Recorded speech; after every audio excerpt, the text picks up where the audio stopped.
ধরা পড়ে গেছি আমি নিজেরই কাছে, জানি না তোমার মনেও কি এত প্রেম আছে।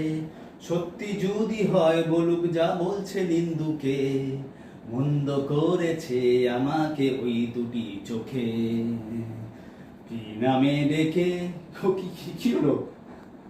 কার চোখাবে তোমার মন্দ করেছে? না এতে গান তো এটা। হঠাৎ করে এত গান গাইছো, কার জন্য গান গাইছো তুমি এত? কারোর জন্য না তো, আমি তো শুধু তোমাকেই ভালোবাসি। তোমার দুটি চোখই আমাকে শুধু মন্দ করেছে, আর কিচ্ছু না। তাই? হ্যাঁ গো, হ্যাঁ। তাই তুমি তোমাকে আমাকে আমি এত ভালোবাসো? প্রচন্ড ভালোবাসি, প্রচন্ড। ও আচ্ছা, তুমি আমার জন্য কি করতে পারো তাহলে? কি করতে হবে বলো? সব কিছু করতে পারি তোমার জন্য আমি। সবকিছু করতে- সব কিছু, সব কিছু? সব কিছু। ঠিক আছে, তাহলে না। আর ওই কি